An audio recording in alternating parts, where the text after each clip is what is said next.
Hazard, risk and safety. We all hear these terms on a daily basis. So-and-so a chemical, physical or a biological agent poses a risk.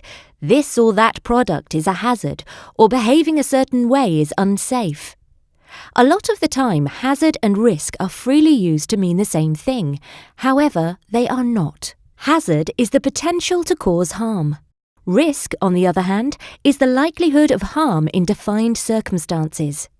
But what does this actually mean? Let's look at two examples. First, potassium dichromate. It sounds scary, and it is indeed a hazardous substance that is both toxic and carcinogenic.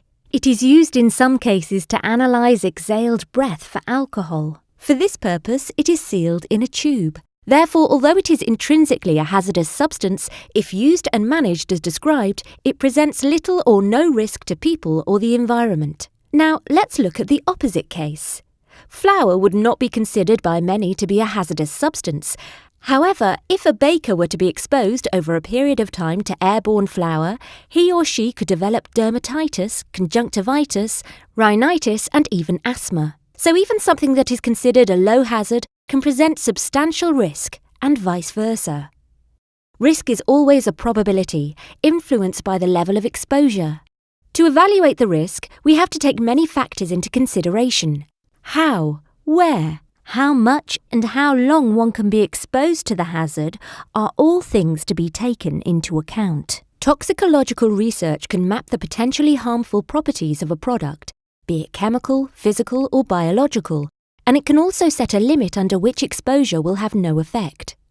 Based on this research, a risk can be calculated based on frequency, conditions, and length of exposure. However, some types of risks are hard to quantify, either because of the complexity of a system, like in the case of climate change, or because we still lack some of the tools to measure it, like in the case of nanomaterials.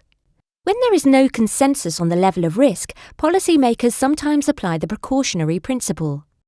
When sufficiently established elements suggest that an activity is seriously expected to potentially produce irreversible damage to health or the environment, measures should be taken even if the definite proof or the causal link is not yet formally established with absolute certainty. It is best to err on the side of caution. Nevertheless, the precautionary decisions should remain proportional to the potential but uncertain risk and be re-evaluated when new data become available. Indeed, the proportionality principle is and should be at the base of most legal thinking. Now, how can we manage a risk? Risk can thus be managed by limiting exposure to a danger and by the adoption of risk reduction measures. Prevention might be a better idea to reduce risk.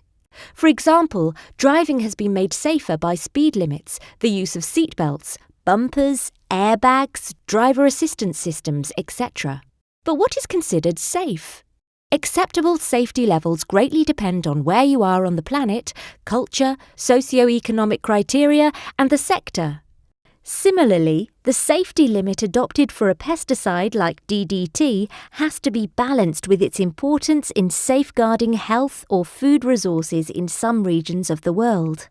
For each specific case, an acceptable safety level has to be determined. This is thus not only a technical but also a political decision.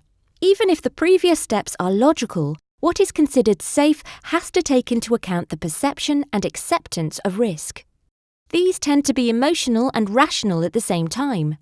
For example, flying is commonly considered a greater risk than driving, although all statistics point to the contrary. Moreover, once a perception of risk sets in, it is very hard to change, even if all evidence points to the opposite. For example, fear can be fueled by debatable science and poor or even sensationalist interpretation of a study by the media. A very limited study that indicates that substance A could be harmful to mice and would merit further research quickly turns into a "Substance A kills" headline. Once fear sets in, even if risk is not proven, the precautionary principle is often pulled out of the hat.